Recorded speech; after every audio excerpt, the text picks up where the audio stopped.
For antiwar.com, I'm Scott Horton. And this is Anti-War Radio. I'm joined in the studio by my friend Alan Bock. He's the senior editorial writer at the Orange County Register and is the author of the column Eye on the Empire for antiwar.com. It's available at antiwar.com/Bock. I'll also mention he's the author of the great book Ambush at Ruby Ridge, and what I'm sure is great but haven't read yet, but I'm soon to, waiting to inhale the politics of medical marijuana as well. Welcome to the show, Alan. How are you? I'm feeling very good. I think it's always safe to say I'm doing better than the country. Yeah, well, that probably is safe to say. You know, I called Lou Rockwell to arrange a radio interview with him. He said, well, what's the topic? I said, well, you know, the permanent crisis. Same old, same old. Anyway, so welcome. I'm glad you could join me in studio here. It's nice to actually see you face to face, Scott. Yeah, indeed. Likewise. All right. Anyway, so let's talk about Afghanistan at the dawn of the Obama era in America. You know, we define all our eras by whoever was president at the time. I learned that when I was a little kid. So apparently now is the Obama era. He's been saying he campaigned on expanding the war in Afghanistan, the true front, the central front on the war on terror, unlike Iraq, he argued. And he's going to take our troops out of Iraq, he's going to put them in Afghanistan and win the war on terror there. And you have a recent piece on antiwar.com about the war in Afghanistan. And well, frankly, it is, in a sense, it's a fresh start, having a new president in there. Do you think that maybe the powers that be and the wise men of American foreign policy might decide that actually expanding the war there is a bad idea? That maybe this isn't just set in stone, that we're going to head further down that path? The optimistic side of me likes to think so, and I think that there are some straws in the wind that suggest it's possible.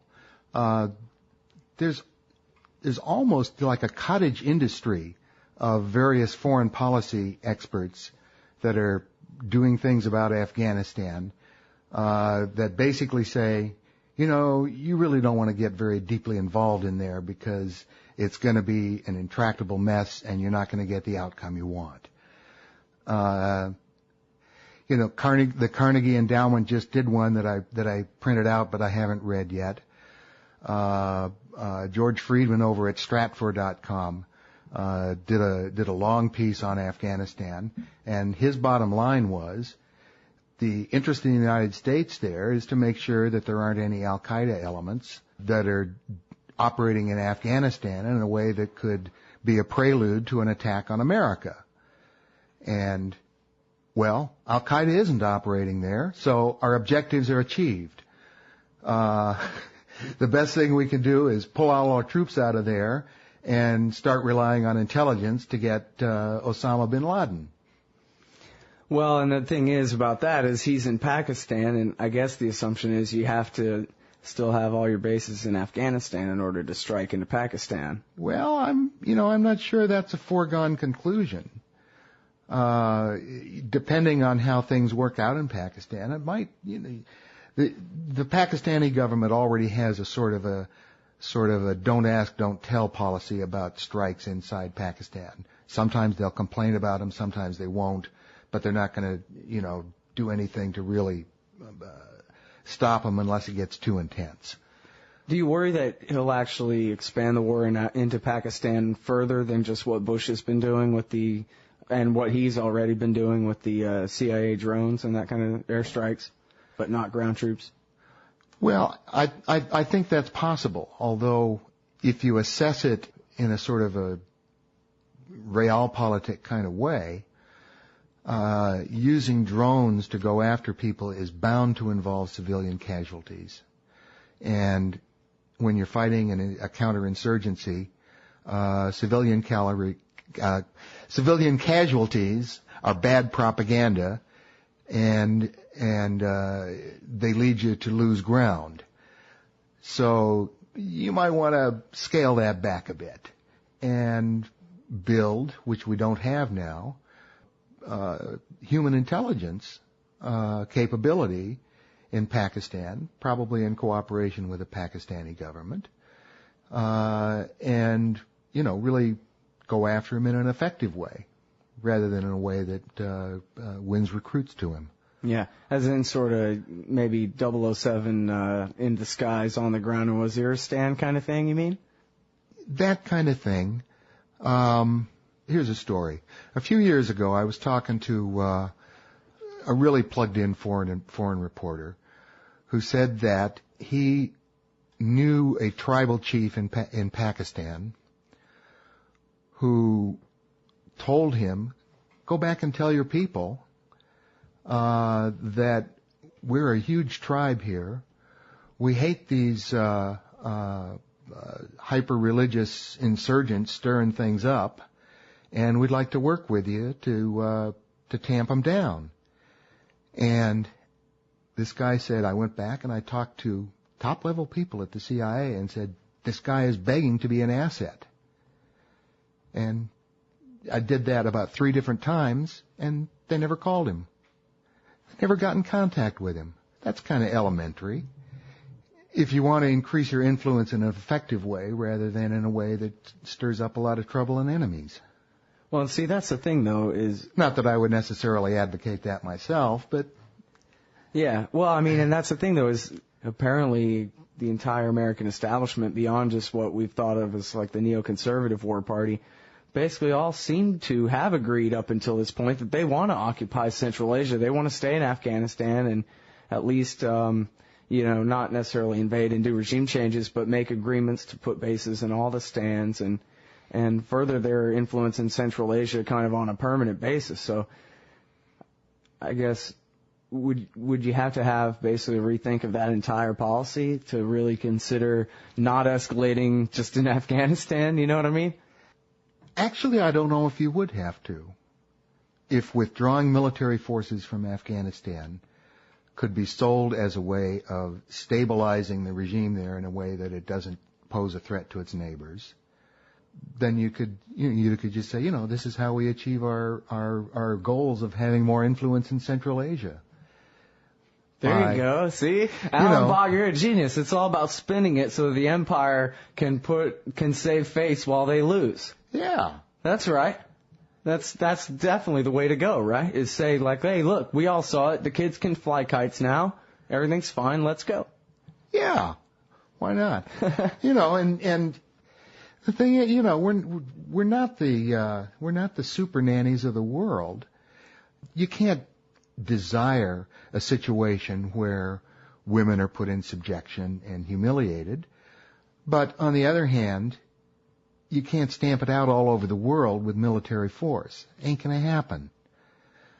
So, we need to be a little more, as George W. Bush would have said when he was running, a little more humble in our foreign policy and sort of let other countries be what they are.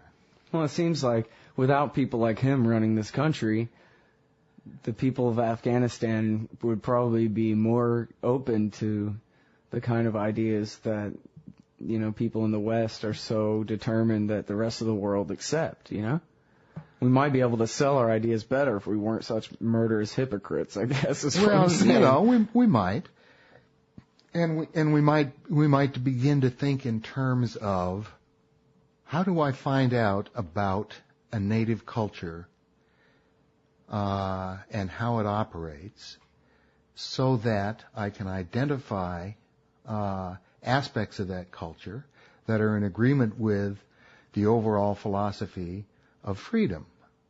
Well, in the 1980s, the Reaganites found a lot to find in common with the Mujahideen and said, look at them. They're good right-wing religious people like us. They love freedom like us. So it's all, again, it's a matter of spin, isn't it? Well, I guess it is. But no, I'm sorry, I don't mean to trivialize it, because you're right. I'm fully of the agreement that there's no need to have a continual clash of any kind between the West and the Islamic world, that there's plenty to agree with there. Well, yeah, and why shouldn't we start thinking that way?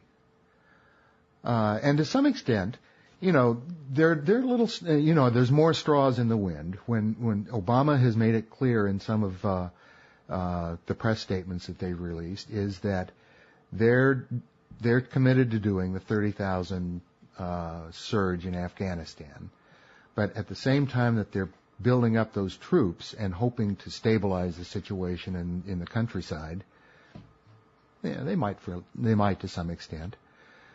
While they're doing that, they'll be undergoing a thorough strategic reevaluation of our objectives and how to get there in Afghanistan. And, could they come to the kind of conclusion that I just advocated? Well, a lot of people who are basically, cold warriors, have come to that kind of conclusion. Official foreign policy. Yeah, official circles, foreign, certified experts in foreign policy. Yeah. All the people who got it wrong last time. Yeah. Well, so it's kind of a dream, because in a sense, there's been this split where the conservatives were for Iraq and liberals weren't since the invasion anyway. Obviously congressmen don't count, but I just mean, kind of among the population. But it seems like there has kind of been an agreement on the so-called left and the right and the moderate center about Afghanistan is the good war, as opposed to the one in Iraq. And so it seems like overcoming that and really getting out of Afghanistan, where, the last place Osama was seen alive by, American army guys or whatever, is going to be much more difficult than just, than the Iraq policy, which a smaller number of people supported. So you'd have to, I guess, have a real change among all those official people. Well, I would guess that we might have, I think it will take at least a year to put all 30,000 troops into Afghanistan. The present timetable is for 10 or 12 by June. So I think we've got a year to make the case that American interests can best be served in Afghanistan by withdrawing all military forces. And, just putting the Afghan government on notice that, we don't want to run your country internally, but if there's an Al-Qaeda base established in Afghanistan and we find out about it, we're likely to strike it and maybe give you 5 minutes notice. It seems fair enough, I guess. And which was basically the same deal before, only it was never enforced. But that was kind of how it supposedly was before 9/11, right? So, there's reason to be cautiously optimistic, but the safest prediction is usually that the government will do the wrong thing. And from what Secretary Gates is saying, he's pretty thoroughly committed to the wrong thing, because his emphasis in one of his statements, and I hope I'm being fairly accurate in condensing it, is that what they want to do with the surge of extra troops is to pull out of the cities and engage the Taliban militarily in rural areas and make the focus military. The U.S. does the military, and we'll let the pansy NATO guys do civil society. Which seems to me like exactly the wrong approach. So, probably be a hard sell to him. Well, see, that's to change policy so drastically. I mean, what does the Taliban even mean anymore anyway? Like, who is the enemy in that country? Because, whatever, the students that came from Pakistan and established that Taliban government back in 1995 and whatever, I mean, how many people are we talking about here? And they're the same ones? Or this just means anybody who's a Pashtun and fights against the occupation in Afghanistan? I mean, I don't want to oversimplify it. I don't understand really what the Taliban even means now. The one thing George Friedman in the Stratfor.com said is you've got to make a distinction between Al-Qaeda and the Taliban. What about between the Taliban and the people of Afghanistan? Well, the key distinction of the first order is the Taliban is an indigenous Afghani group. Yeah, there may be some foreigners there, but basically it's a group that's going to be around.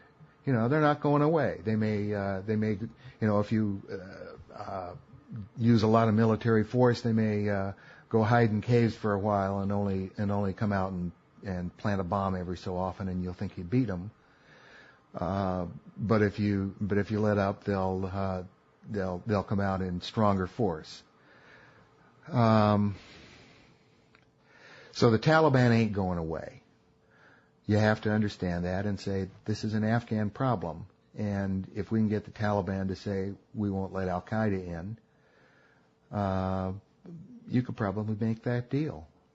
It seems like something they could have tried, although at this point I don't know that they'll betray the... I mean, because to even say Al-Qaeda up there in the mountains, I mean, how many? Because, well, for example, there was that great article you might remember a couple years back that Robert Dreyfuss did for Rolling Stone called The Bogus War on Terrorism, where he had interviewed all these intelligence guys and about how the CIA with their laser designators and the Air Force had basically blown almost every one of the friends of Osama away. And it was just 80 guys or something that escaped at the same time as Osama bin Laden did, that the vast majority of them had all been bombed away.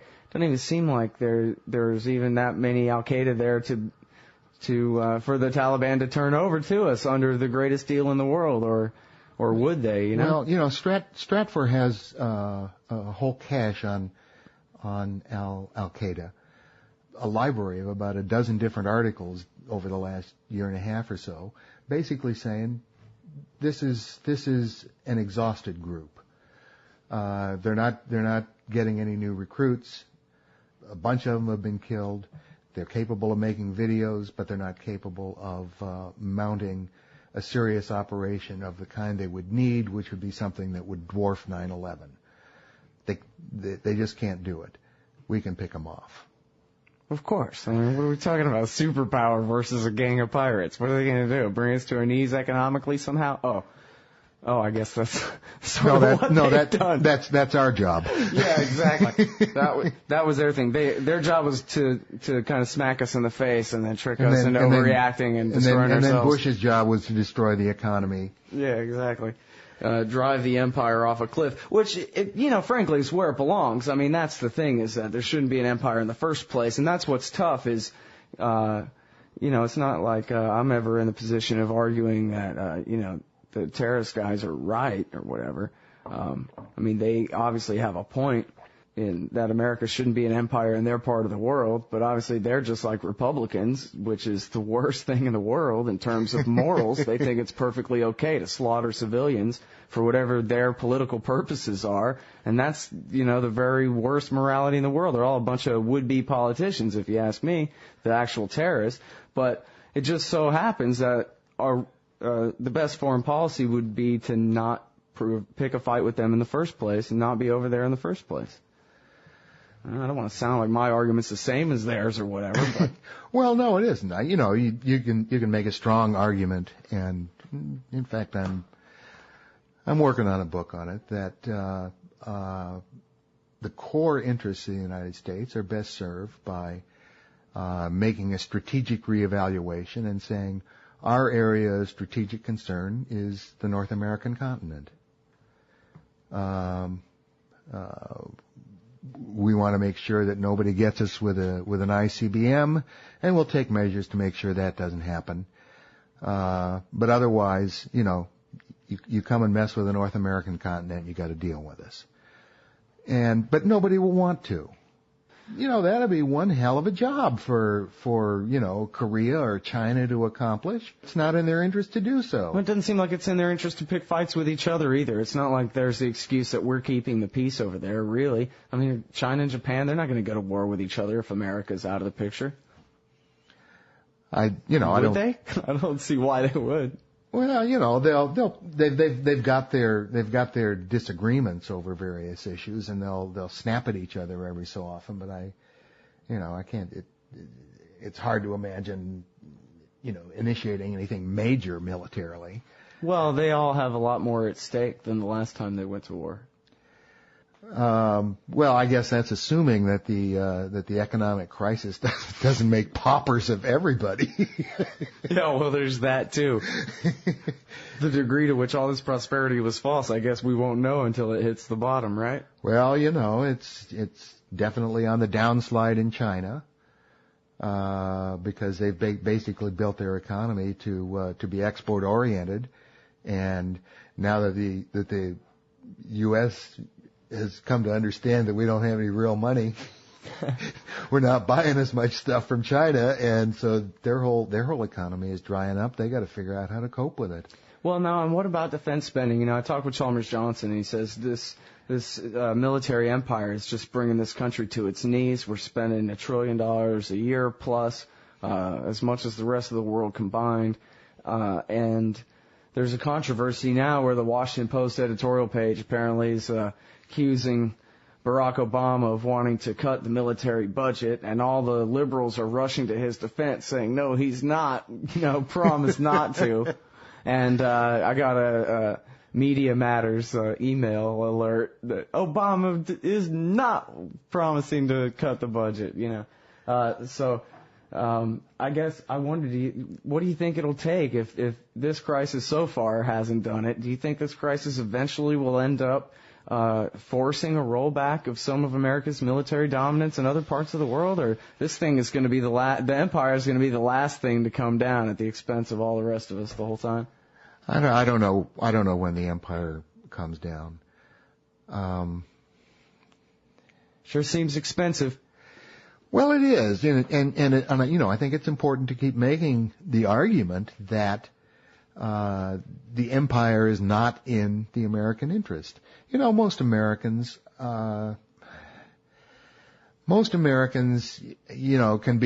be sort of hornswoggled into saying, yeah, we ought to go get that so and so because he's abusing his people, or he's harassing his neighbors, and he's a dirty, rotten foreigner to boot. Yeah. But the idea of having, an ongoing empire, I think is still foreign to the American character. Most Americans really don't give two hoots about the rest of the world. Well, they get really mad if you call America an empire, too. Hey, you can't call America an empire, but then they kind of realize, oh, geez, what am I denying here? I mean, you know what I mean? They just never thought of it that way, though. It is a foreign concept. It is the kind of, we were born in rebellion from one. And it's a different kind of empire. It's not all the same structures that the British Empire had.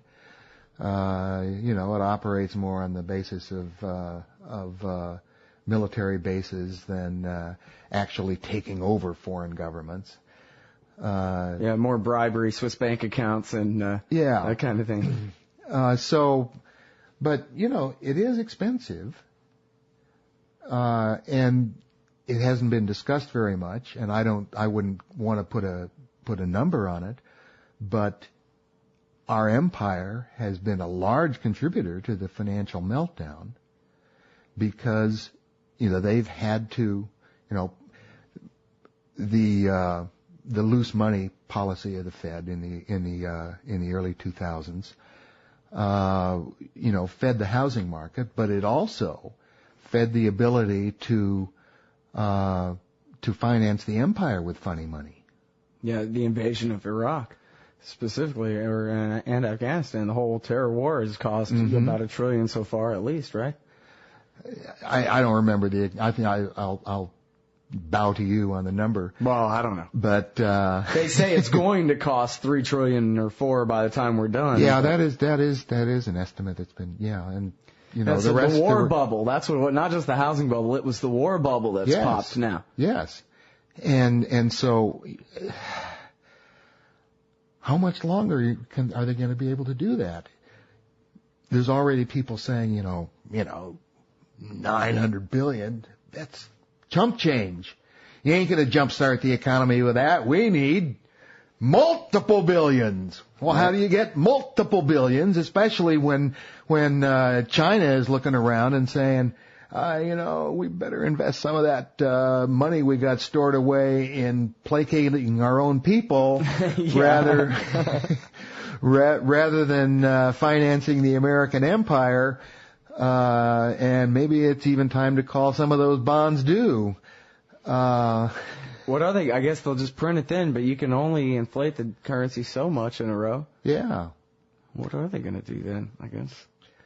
Is there actually a day of reckoning where, for financial reasons, that it has to just call quits on the foreign wars? I mean, because that's the only way it'll ever happen, right? I was sort of celebrating the financial crisis thing. As bad as it's going to be, maybe it'll help to, make people en masse kind of reassessed our position in the world as far as how many aircraft carriers we have in other people's seas, you know?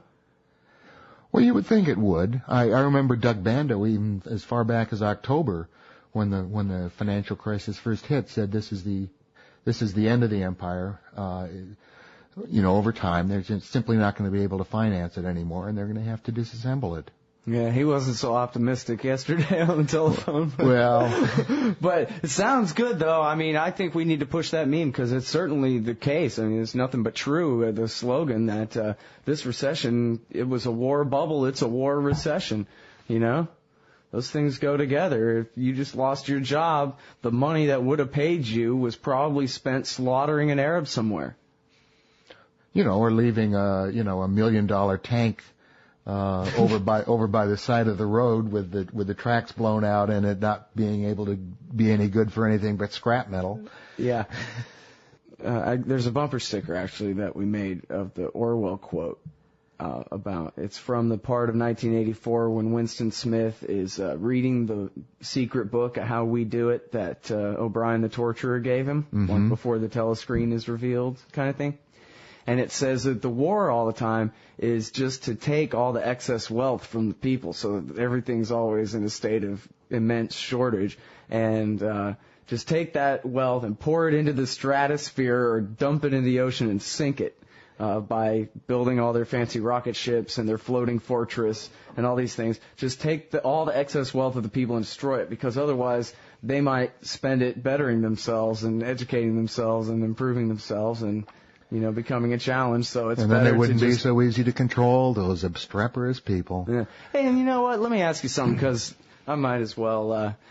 I don't think it's really that kooky. It shouldn't be something. It's something that we should all ask, I think, whether the inflationary boom and then the bust and all that in the business cycle is really the way it's designed to be deliberately. Because there's that old Thomas Jefferson quote, where he says if the people ever he's talking about Hamilton's plan to make a national bank, right? Mm-hmm. And he's saying if the people ever let the private banks control, through Hamilton's Treasury Department, the creation of currency, then they will be able to, first by inflation and then by deflation, they'll rob the people till they're homeless on the land their fathers conquered. And so it seems like if Thomas Jefferson understood the business cycle back then, and that it was the manipulation of the currency that caused the boom and bust in order to transfer everybody's wealth from all the classes to the very top one, that the people who do it to us must know that that's why they're doing it too, right? I mean, well, yes. Jefferson died way back in the day, is my point. It's been a long time since this was kind of established as how it works, Well, Jefferson, part of the progressive American myth about Jefferson, beyond the fact that he owned slaves, is that he was kind of a dunce when it came to economics. He had a kind of a rosy view of human nature and thought that government ought to be limited to the task of preventing one guy from hurting another. And he was just sort of naive. Well, in fact, they say that because he opposed the Hamiltonian system. And what you get in your high school history books is that the Hamiltonian system was what made America strong and powerful and wonderful, when in fact it twisted American development in ways that created a lot more centralized power than would have happened and a lot less distributed wealth. Too bad. But Jefferson, read Adam Smith, he read Ricardo, he read Jean-Baptiste Say. He tried to get Jean-Baptiste Say to come and teach at the University of Virginia after he established it. He knew his economics. Hamilton didn't. Hamilton just knew how to assemble power, how to commit larceny, so as to direct money to him and his friends. And really more his friends than him. He didn't become wealthy on it. He just thought he was, doing good because he knew the way wealth ought to be distributed better than those obstreperous people. Yeah, well, and so the question still remains, if Jefferson figured it out back then, this was kind of secret knowledge that just got buried and lost away to history until Mises, and then still nobody paid attention, and everybody still believes that the Fed is here to stop booms and busts rather than to cause them. I mean, at some point it seems like people say, wow, there sure are booms and busts a lot, even though we have the Fed. Maybe it's the other way around than they say, you know? Yeah, years ago, I forget his name, but he was the head economist for the Chamber of Commerce, did a piece and said, which pinpointed the history, and he said, before the Fed, we had a few minor booms and busts. After the Fed, they've intensified in quantity and in how broad they are. So what you got to figure out is the Fed is causing the boom-bust cycle to be deeper and stronger and longer and more destructive than it ought to be. Well, and I just Maybe we ought to get rid of the son of so-and-so. Right, but I just wonder whether they're all really so stupid as we blame them for being. You know what I mean? Because it sure seems to work out well for a bunch of rich people who get to create money out of nothing all day during the boom, and then during the bust, they get to sit back and buy up everybody else's property for pennies on the dollar. And then when the Fed finally comes in the form of a Paul Volcker or somebody to wage war against the inflation that they caused and jacks the interest rates up 20%, they get to sit back on their pile of money and collect all the massive interest the whole time. Boom, bust, and everything in between. The people at the very top are zooming the hell out of all the rest of us. Seems like to me. Well, I think that's... I'm not sure I can find a whole lot to argue with about that. I can see the flaw in their economic reasoning. I just wonder whether they're really more like Hamilton. They don't really care about economics other than just how to commit larceny, how to, expropriate. Yeah, how to make sure that the right people get the money. All right. Well, I want to talk about your friend that you haven't known in a long, long time. Who it turned out you Googled him and pleasantly surprised what it turns out he's been writing. I like this story. Go ahead. Well, Tom. this is a funny story, and it just happened in the last day or so. Last night, an old fraternity brother of mine from UCLA days, who's living in Georgia, gave me a call, and I hadn't heard from him for quite a while, and he said he wanted to send me a CD of his church choir doing the Mozart Requiem, which he knew I would like. And we got to talking about another of our fraternity brothers named Lee Gunn. And Mike said, Lee is one of the few guys that knew what he wanted to do when he was a teenager, and he went ahead and did it and succeeded at it. And what he wanted to do was be an officer in the Navy. So after UCLA, he joined the Navy. He spent a better part of 3 decades there and just retired a few years ago as a 2-star admiral. And so today I decided, well, I think I'll Google Lee Gunn and see if I can find out a little bit about him. And it turns out he's in the Washington area. He's the president of something called the American Security Project. I hadn't heard of them before. I hadn't heard. They're a defense think tank that was established in the last few years. Anyway, so I Googled him a little bit more, and I found out that just a few months ago, this last summer, he was one of a number of people who wrote in the Washington Monthly about the use of terror by American officials.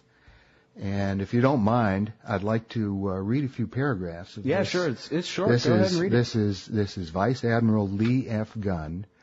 And what's the title? I like the title. Who, before he retired, had a number of prestigious positions, mostly in personnel in the Navy. And he's involved with this American Security Project. And here's what he had to say. The headline of the article is, "No torture, no exceptions." And here's what Vice Admiral Gunn wrote. "Here are 4 simple truths about torture for you to consider. It is un-American, it is ineffective, it is unnecessary, and it is damaging."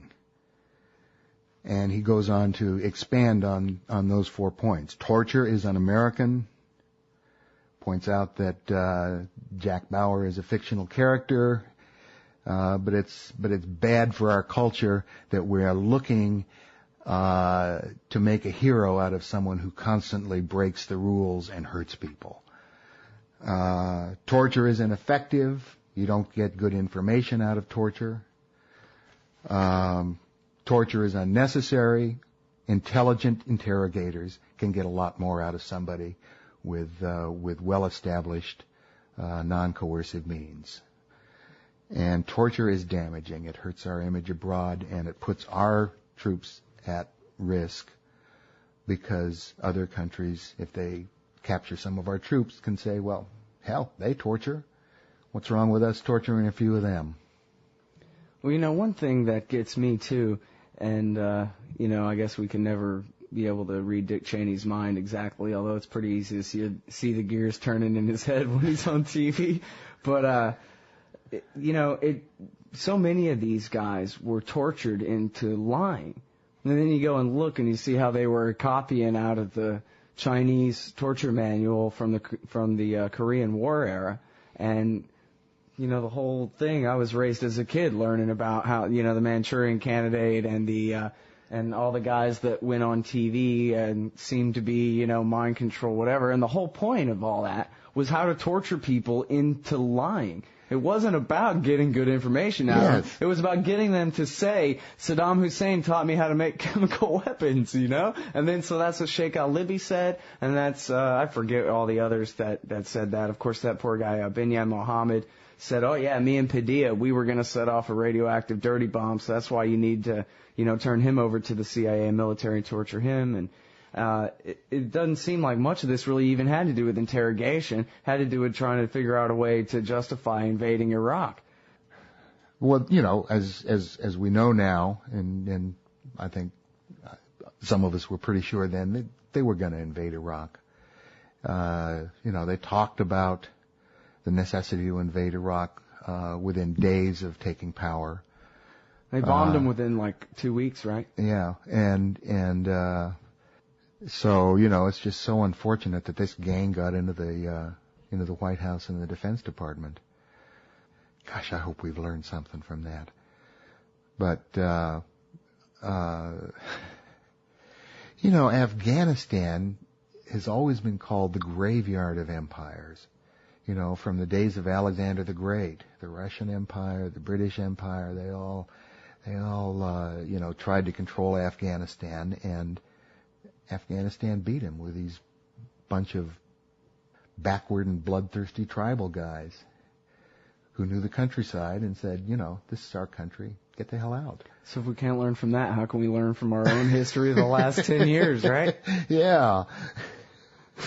I don't know. It seems pretty easy, but again, I think as your old friend, the Vice Admiral there mentioned, this whole thing about Jack Bauer and 24.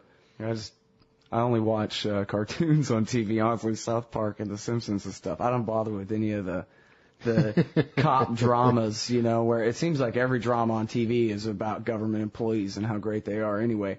But that one particularly, it was like, here's a show where the show supposedly takes place in real time, right?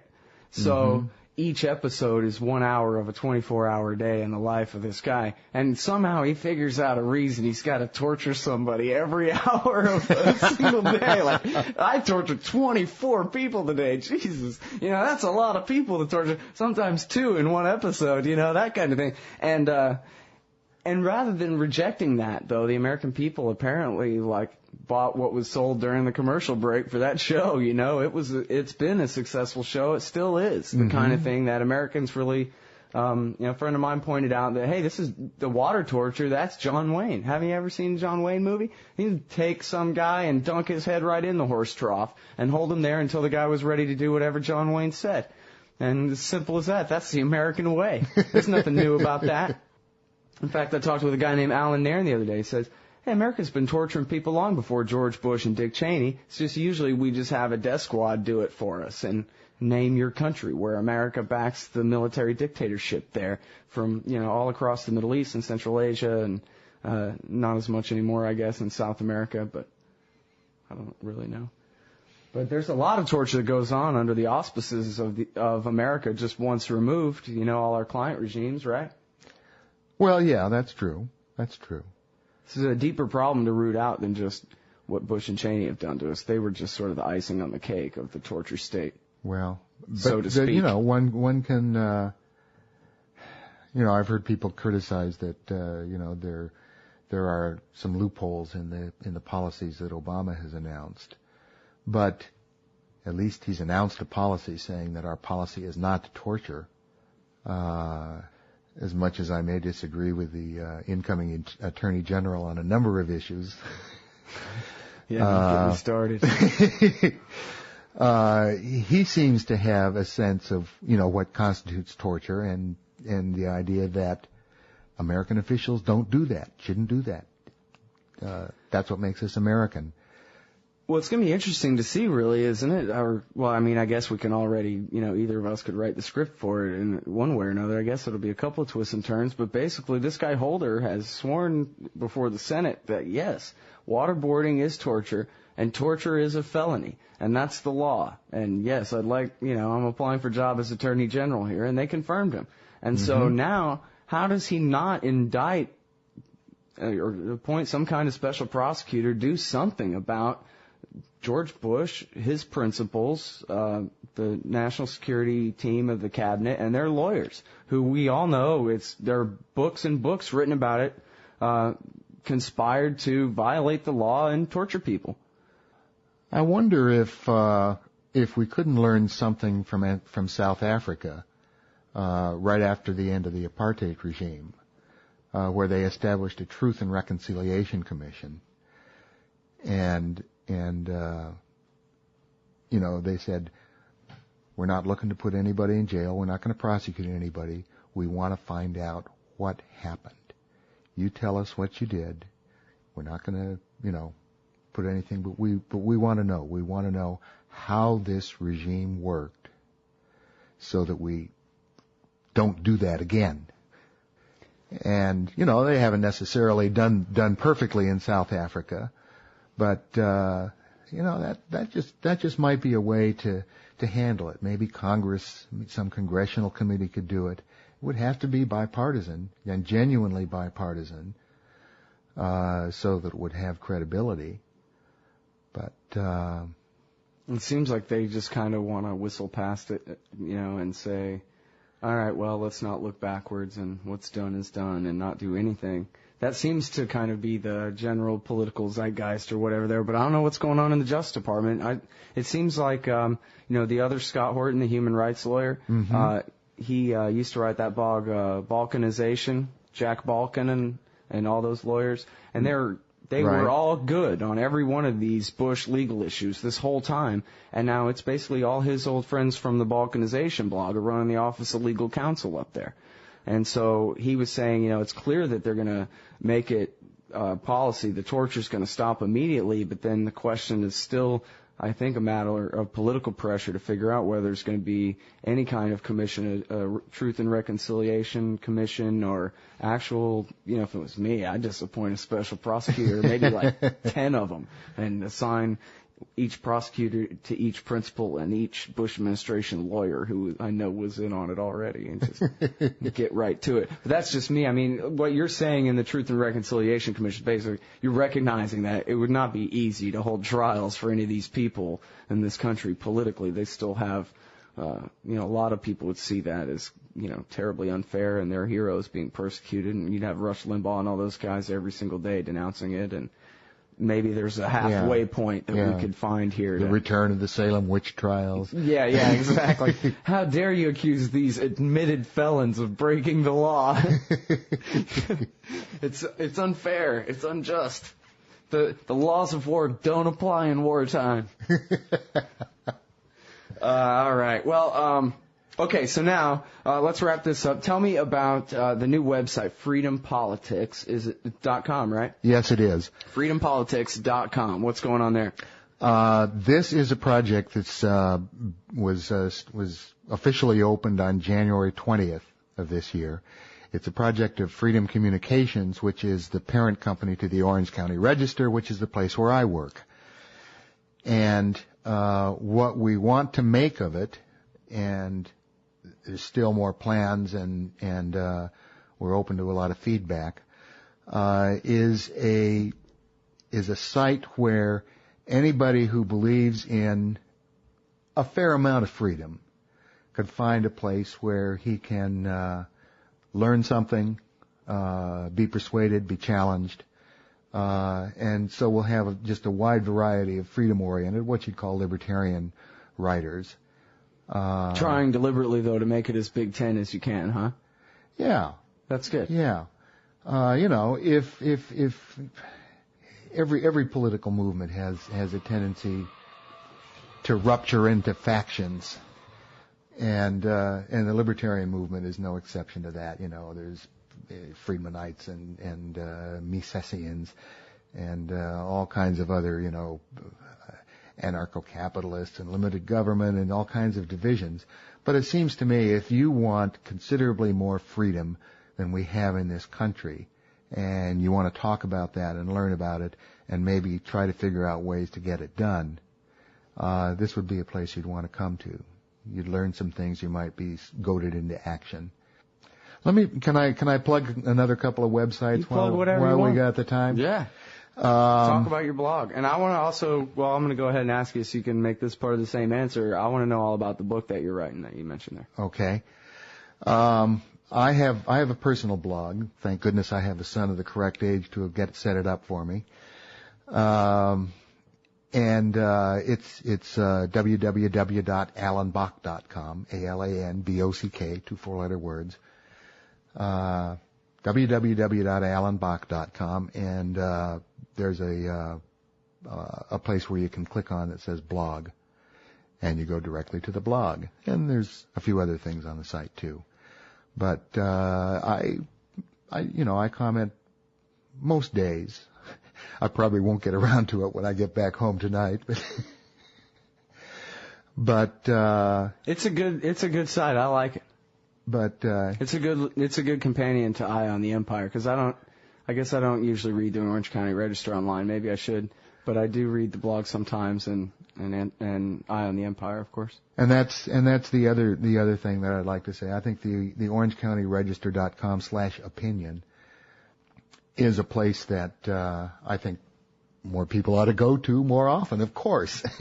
That sounds good to me. I guess maybe I was under the impression that I had to pay money to read anything on there or something, but that's probably a very old thing. If it ever was, I think we had that policy for a very short time and stopped it a long time ago. Okay, well, my bad. I didn't mean to slander your wonderful paper there. Because we figured out that we haven't figured out how to work the internet yet, but we did figure out that if you charge for content, nobody's going to pay.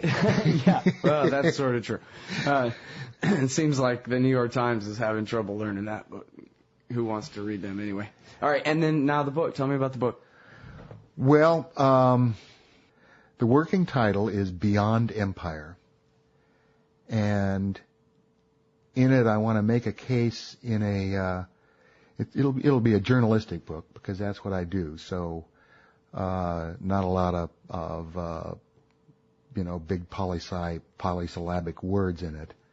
But I want to make the case that it would be in the United States' best interests to declare that its strategic interest lies in the North American continent, and will withdraw all our military forces within that perimeter, and probably reduce them, because we won't need as many as we've got overseas to simply guard that perimeter, and nobody would want to attack it anyway. So it would be in our interest to adopt that as a grand strategy, and to couple it with a completely free trade policy with all the countries of the world.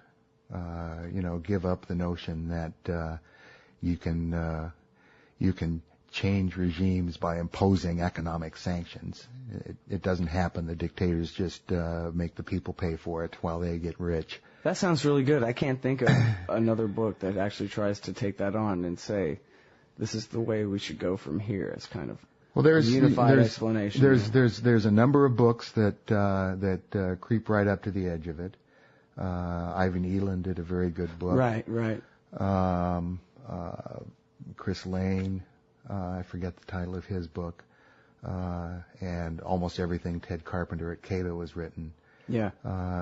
That's the essential. Except that sometimes they sort of retreat into the language of strategothink and talk about having an offshore balancing policy. Yeah. See, which takes right from the realists. Just keep a few aircraft carriers and satellites alive, so that if any of the natives get too restless, you can go give them a whiff of the grape.